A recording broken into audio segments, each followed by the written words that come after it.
So let's talk about a superpower. And no, it's not flying or turning invisible, though that would be pretty cool. It's something much quieter, way rarer, and honestly, maybe even more powerful in the world we live in right now. We are talking about something called analog patience. I love this framing. Just think about that for a second, an act of rebellion. It suggests that doing something as simple as just sitting down with a book is like pushing back against the entire tide of modern life. But what are we rebelling against? What's the real enemy here? There's our culprit, the dopamine loop. And you know exactly what this feels like, right? It's that little buzz in your pocket from a notification, that quick thrill when you see a new post, the endless scroll that just keeps feeding you these tiny little rewards. Our brains are literally hardwired to chase these little hits, and well, all of our tech is expertly designed to give them to us nonstop. So, escaping that loop, it's not just about having more willpower, it's about breaking out of a cycle that was specifically built to keep you stuck. And wow, this really spells it out, doesn't it? The contrast is just stark. On one hand, you've got modern life basically drowning in a sea of notifications, alerts, and pings, just constant interruption. And on the other hand, a time when long, quiet, uninterrupted stretches of time were just normal. That's the environment where you could actually build up that muscle for deep, sustained focus. And look, the point isn't to say one is better than the other, it's just about facing the reality of how radically our mental landscape is shifted. So, where does this leave us? What's the real fallout from this big shift? Well, we're now starting to see the hidden cost of being constantly connected. It turns out that our ability to just concentrate, it's become this really fragile thing, something that maybe we could actually lose.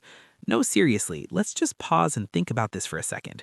What actually happens when things like complex problem solving or deep creative work, or even just getting lost in a good story, what happens when those things become super difficult for like almost everyone? What does that mean for us, for you and me? And what does it mean for our society as a whole? Because what the source material is really getting at is that this isn't just some minor annoyance, you know? It's not just a bad habit we need to kick. No, it's a fundamental change in a core human capability, an ability that is going extinct. I mean, what a phrase, right? It's powerful and honestly pretty alarming.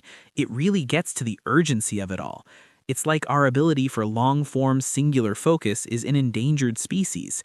It's becoming rarer and rarer because the environment we live in, this world that just thrives on distraction, it's just not a friendly habitat for it anymore. Okay, but listen, it's not all doom and gloom here. Not at all. Because if this skill is endangered, that means we can also be the ones to protect it. This isn't about throwing in the towel, it's about fighting back. It's about reclaiming something incredibly valuable. So let's finally talk about this superpower. So what exactly is analog patience?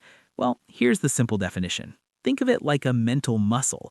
It's the muscle that lets you say nope to that quick, easy hit from a notification and instead say yes to the slower, deeper, much more rewarding satisfaction you get from, say, finishing a chapter in a book, or crocking a really tough problem, or just having a long, real, uninterrupted conversation. Let's break that down even more. Really, it boils down to two key things. First up, impulse control. Pretty simple, right? It's just that ability to feel that buzz in your pocket and just pause. You don't have to react immediately. And second, being able to wait for gratification. It's choosing that long-term satisfaction of, say, finishing a huge project over the super short-term pleasure of just scrolling through a feed for a few minutes. And this is a really crucial point. This whole idea of analog patience, it's not about being slow or being anti-technology. Not at all. It's actually the complete opposite. It's about being in control. It's about taking charge of your single most valuable asset, your attention. It means you decide where your focus goes, not some algorithm. Now that is real power. Okay, so how do we do this? Let's get practical. How do you actually join this rebellion and start building this superpower for yourself?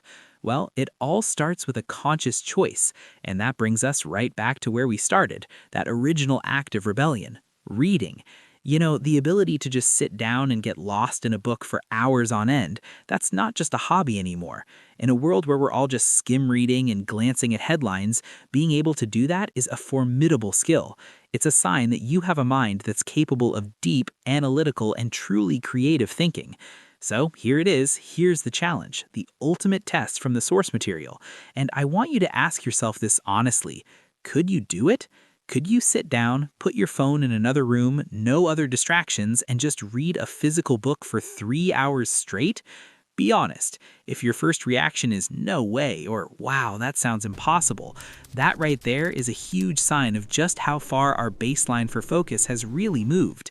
And that really leaves us with this one final powerful idea. We live in a world of constant noise, right? A world that is literally screaming for your attention every second of the day. In that world, choosing patience, choosing focus, choosing depth, that is the ultimate rebellion.